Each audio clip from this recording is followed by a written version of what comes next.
Hola, ¿qué tal? Gusto verlos otra vez nuevamente. Estamos ahora aquí con el viaje, tratando de ver una nueva semana, ver qué podemos aprender de lo que la lección nos viene diciendo, comentar algunas cosas aquí juntos. Y antes de iniciar con una oración, queremos también primero que nada ofrecerles una disculpa por la tardanza. Hemos estado ambos viajando mucho esta semana. El pastor Patiño tuvo que dar ciertas prédicas en ciertas partes de México y ahorita está en Estados Unidos, si no estoy equivocado. Sí. Sí, aquí estamos y qué gusto saludar a todos los que semana con semana se unen con nosotros para dialogar y reflexionar acerca de la lección. Efectivamente ha sido una semana movida. Tú, Miguel, también estuviste en el extranjero, pero gracias a Dios estamos aquí listos. Y permíteme hacer un paréntesis, Miguel, para mandar un saludo muy especial a una familia que semana con semana se une a este diálogo y reflexiones. Me refiero a tu tía Amy. Cumplió años esta semana, pudimos llamarle a ella, estaba ahí la tía Doris, y un saludo muy, muy grande a ellas y a la familia que está ahí en Houston. Fue un gusto verles en esa videollamada y primeramente Dios, pronto nos sabremos de ver personalmente también, Miguel. Y junto con eso, ha sido una semana también muy movida, Miguel, esta y la pasada, por una noticia muy especial en tu hogar. Y yo Sí. quiero compartirla con todos nuestros amigos que semana con semana nos siguen en este diálogo de las lecciones de escuela sabática, porque tienes incluso ahí una foto a tu lado. ¿Por qué no nos la muestras? Sí, tengo aquí lo que son las fotos del próximo integrante de la familia Patiño Hernández. Bien, bien, Nos bien. dijeron ya que es el género del bebé es niño, así Muy que vamos a bien. tener a otro Miguel Patiño con nosotros en unos cuantos meses más. Aquí ya capaz en unos cuantos años, aquí también esté un tercer Miguel Patiño en el repaso.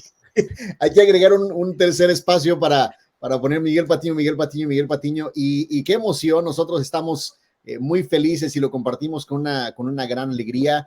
Desde luego orando, sabemos que todo proceso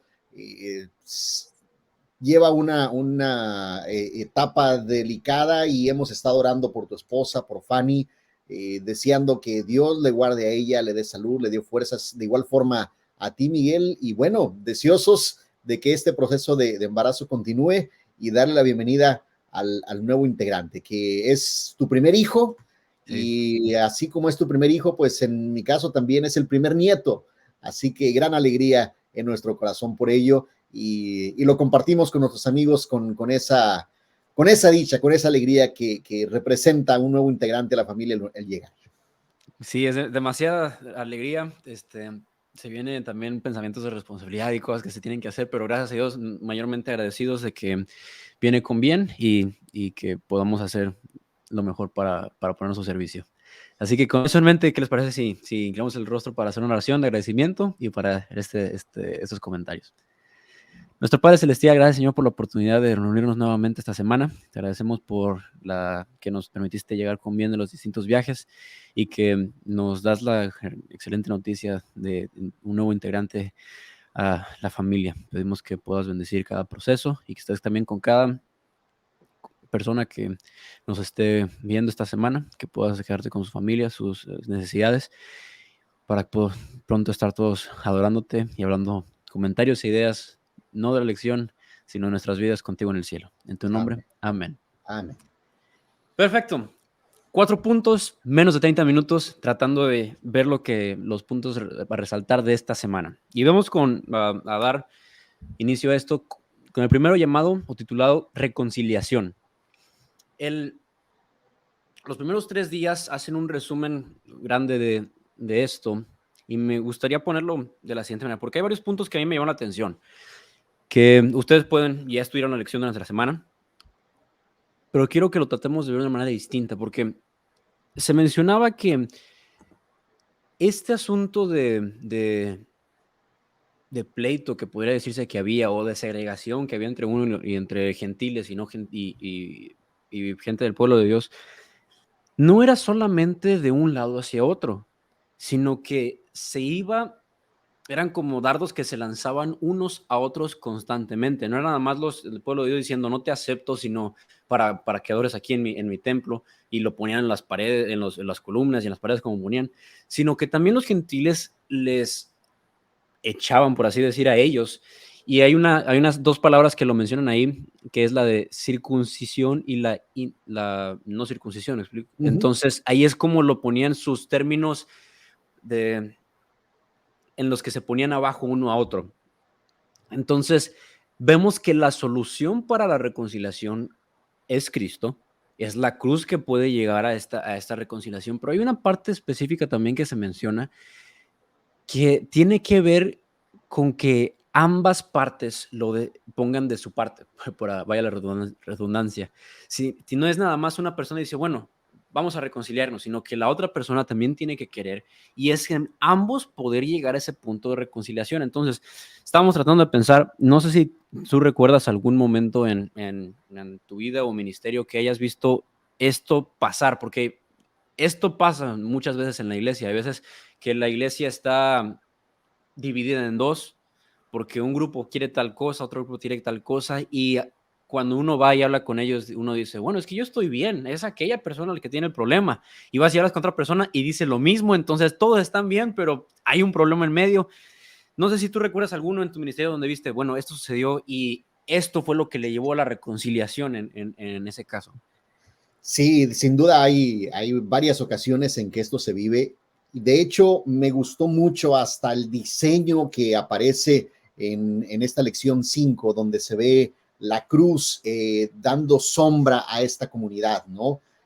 ¿Por qué? Porque precisamente coloca esa reconciliación a nivel horizontal, pero también a nivel vertical.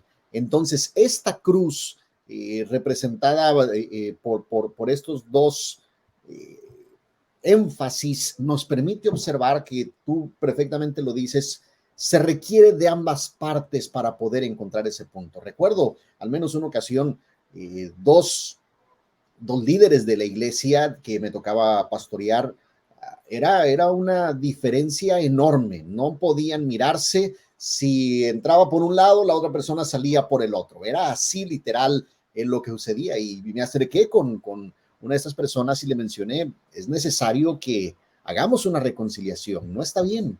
Y me dijo, no, yo eso lo tengo resuelto, me dijo. Dije, ¿cómo es que lo tiene resuelto? Si yo veo que, dice, no, es que yo ya le dije al Señor, Señor, tú en el cielo me vas a poner una galaxia diferente de aquella persona. Así que la resolución la tenía de esa forma. Y qué complicado resulta, Mir, si nosotros no ponemos de nuestra parte, no va a existir por ese lado ese aspecto reconciliatorio. En otro lugar donde me tocó ministrar, se daba una tensión entre la iglesia con el vecindario por el asunto del estacionamiento, y era una tensión creciente, y los sábados se convertían en circunstancias de gran tensión, hasta que afortunadamente comenzó esa tensión a irse calmando cuando las partes comenzaron a dialogar, los dos pusieron interés, y finalmente hoy en día tenemos a uno de nuestros más grandes amigos en este vecino, porque él dijo, yo me voy a convertir en el cuidador y en el puente entre el vecindario y la comunidad religiosa.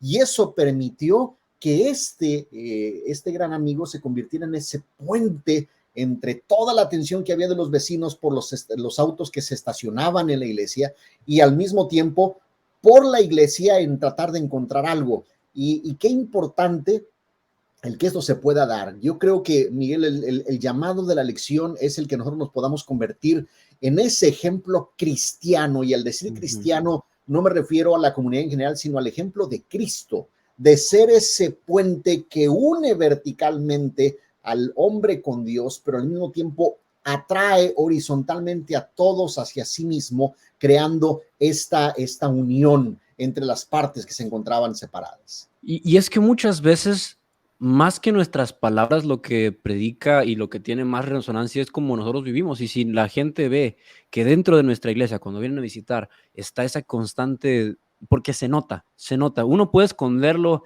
Y la ciencia dice que 3 meses puedes tú esconder algo, pero después de esos 3 meses se da cuenta uno quién verdaderamente es.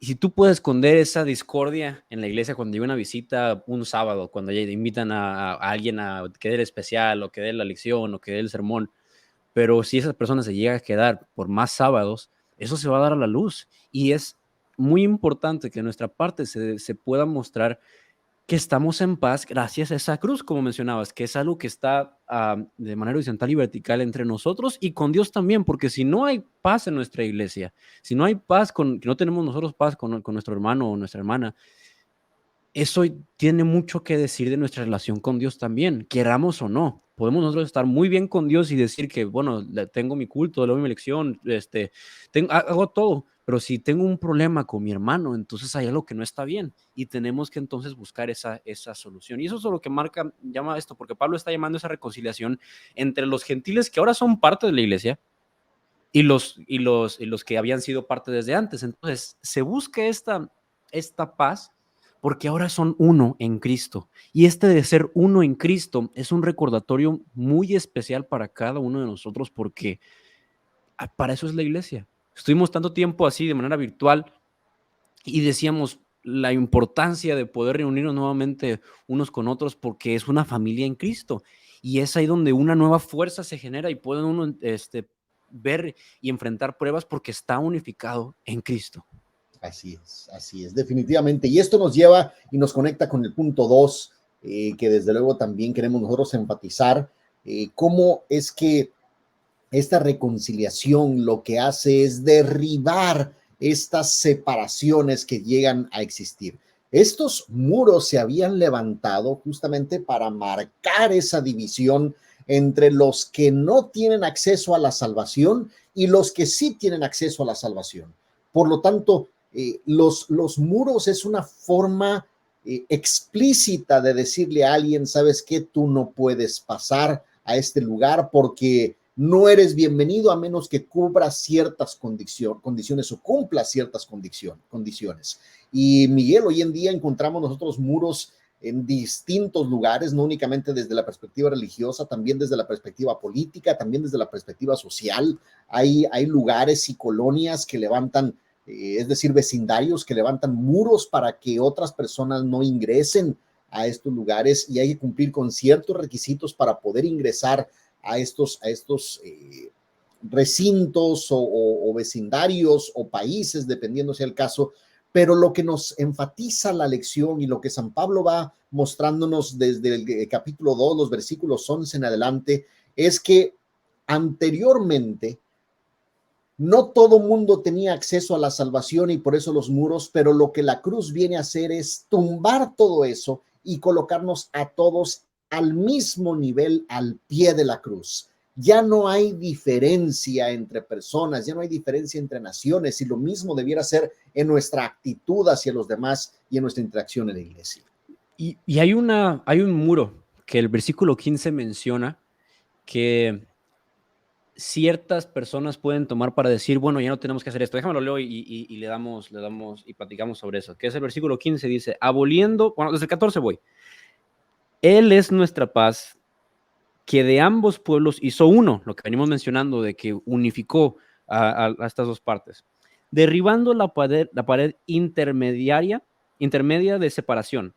Versículo 15, aboliendo en su carne las enemistades, y entre paréntesis pone la ley de los mandamientos expresados en ordenanzas, para crear en sí mismos de los dos un solo y nuevo nombre, haciendo paz. Y continúa esto. Pero quiero parar aquí y mencionar que de este versículo y lo que viene a continuación, hay personas que dicen, bueno, ya no hay necesidad de la ley, ha sido abolida, no tenemos que entonces que seguir practicando los distintos mandamientos, porque hace menciones de 5, 7, 8, 9, 10, o sea, iba mencionando varios, pero no es esto lo que se está refiriendo, no es de que, bueno, se abole la ley y ya no se practica más, sino que se toma desde una nueva perspectiva. Explícanos un poco sobre esta perspectiva que se llega a formar. Al decir que se abole la ley, significa que no tenemos que guardar los diferentes mandatos de la ley y a la hora de ser una iglesia con diferentes tipos de personas congregadas, ¿o a qué se refiere esto específicamente? Este es el énfasis que se ha venido resaltando en distintos lugares y en distintas denominaciones de decir, Miguel, ¿sabes qué? Tú sigue a Cristo, la cruz removió muros, la cruz removió los mandamientos, la cruz removió las ordenanzas, ya no necesitamos observar nada. Y se lleva a un extremo en donde entonces el acompañamiento de lo que se vive ya no es tan importante porque se enfatiza solamente la fe en Cristo, lo que se le conoce como un evangelio centrado en meramente ser justificados por la fe. Sin embargo, no debemos olvidar que Cristo no es un Cristo sin doctrinas. La persona de Cristo es una persona que tiene enseñanzas. Tú no puedes despojar a una persona de su carácter. Y cuando nosotros vemos a la persona de Cristo, vemos un carácter, porque a final de cuentas la ley de Dios es un reflejo del carácter de Dios y Cristo es ese reflejo también del carácter de Dios. Por lo tanto, Dios el Padre, Dios el Hijo y la ley de Dios son uno mismo en carácter. Por lo tanto, a lo que se refiere con que derribó esa pared intermedia de separación, la ley de los mandamientos expresados en ordenanzas, se refiere a aquellos aspectos que eran observados y que apuntaban hacia Cristo. ¿Qué apuntaba hacia Cristo? La muerte o los sacrificios de corderos apuntaban hacia Cristo. El sacerdocio y la mediación sacerdotal apuntaban hacia Cristo y su ministerio, tanto en la cruz como posterior a la cruz. Por lo tanto, todos estos aspectos no es que no tuviesen lugar, sino que apuntaban hacia él. Y cuando Cristo viene, entonces todo lo que apunta hacia él se cumple. Y ahora es en la persona de Cristo que encontramos el cumplimiento de todo esto y viene a clarificar cuáles son estas enseñanzas principales del conjunto de leyes, ordenanzas y los mandamientos propiamente hablando. Porque cuando vemos a Jesús, Miguel, vemos cómo él vivió fiel a los mandamientos. Y de hecho, San Juan 14:15, él lo hace en forma clara: si me amáis, guardad mis mandamientos. Y esto tiene que ver con esa observancia de todo día. Así que se cae esa lógica de que la cruz ha removido la necesidad de la observancia de la ley, sino por el contrario, se enfatiza que aquel que se acerca a Cristo debe acercarse con el carácter de Cristo y debe reflejar el carácter de Cristo. Y eso que mencionas de que se acerca al carácter de Cristo y refleja el carácter de Cristo, apoya lo que está diciendo Pablo, porque lo que Pablo dice, se abole esta ley, era cualquier cosa que ellos utilizaban como excusa para división. Era toda aquella ley que ellos utilizaban para decir, bueno, tú sí y tú no, porque yo soy así, tú eres asá. Y ahora le decía, eso se quita y somos uno. Y el versículo 19 dice, por eso ya no sois extranjeros ni forasteros, sino ciudadanos de los santos y miembros de la familia de Dios. O sea, nos está haciendo una invitación ahora a decir, ya esa ley no es para dividirnos, sino para unificarnos unos con otros y decir, nos amamos ahora porque no somos solamente ciudadanos, sino somos familia en Cristo. Y este término de familia en Cristo para ellos, me imagino que debe haber sido muy duro. Imagínate que te dicen con tu peor enemigo, ahora dices, el que no lo querías ver, o el que le sacabas la vuelta cada vez que lo veías, ahora son familia. Claro, y a veces en nuestro contexto occidental del siglo XXI, Miguel, no colocamos tanto énfasis en el linaje, de tratar de demostrar de dónde venimos, quién es nuestro abuelo, bisabuelo, tatarabuelo, etcétera. El fin de semana pasado tuve la oportunidad de estar en Río Grande, Zacatecas, junto con mis padres, y en una reunión que teníamos ahí con el distrito, en un evento con énfasis de evangelismo, yo les mencionaba cómo, bueno, yo tengo mi padre, que también se llama Miguel Patiño, por cierto, y entonces yo le preguntaba a él, le dije, sin embargo, a mi abuelo yo no lo conocí, y el nombre de mi bisabuelo yo lo desconozco. Y yo se los decía en ese entorno, y entonces mi papá compartía algunos detalles más acerca de la familia. Pero en aquel entonces, Miguel, demostrar el linaje era importantísimo. Cuando nosotros vemos incluso los libros de Esdras y Nehemías, hubo quienes no pudieron seguir oficiando porque su linaje no pudo ser rastreado.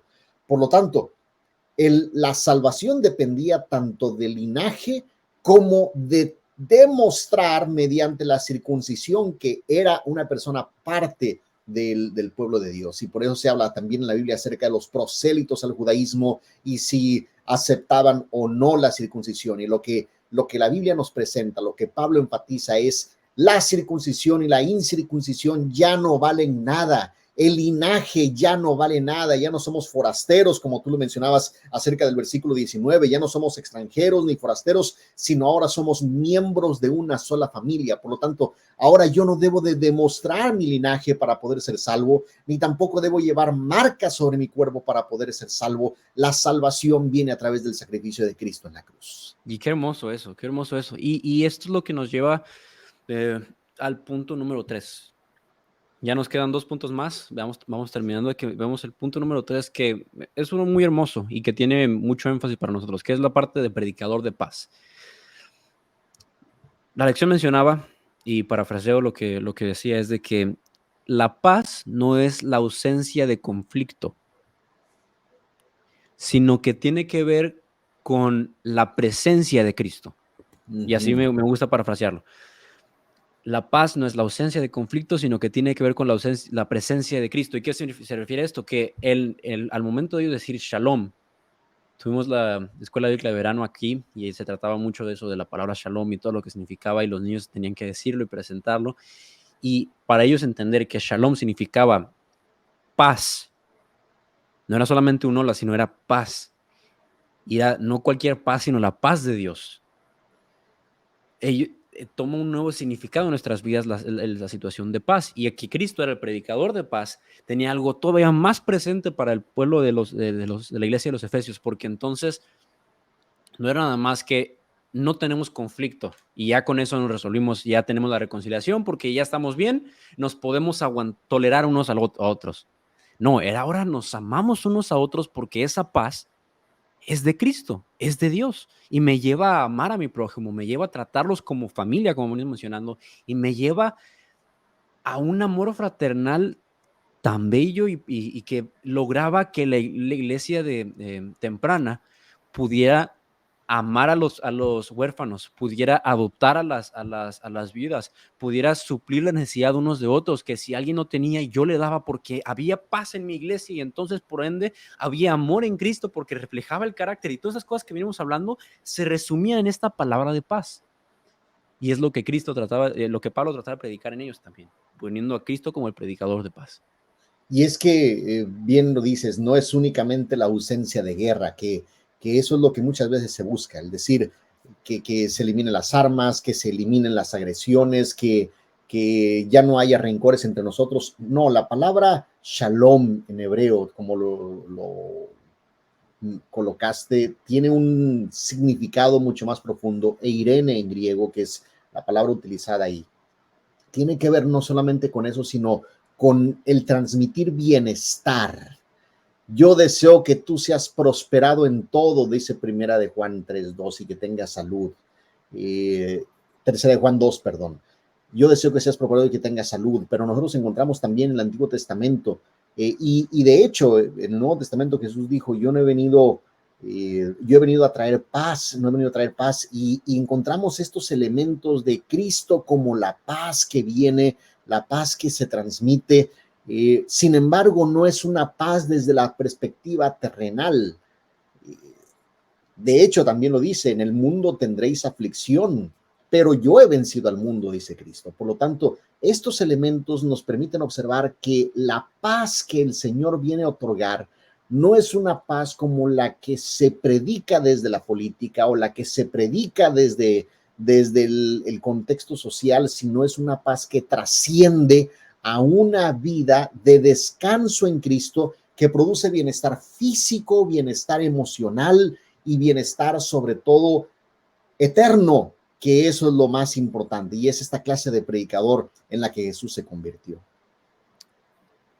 Y esto, nos gustaría tomar estos 3 puntos, ir al cuarto, que es la que siempre tenemos, que es la de aplicación. Para nosotros en nuestra escuela sabática con los hermanos, en nuestra vida personal, ver los puntos de reconciliación, que la cruz que renueva muros y el predicador de paz. Para mí, ¿qué significa esto?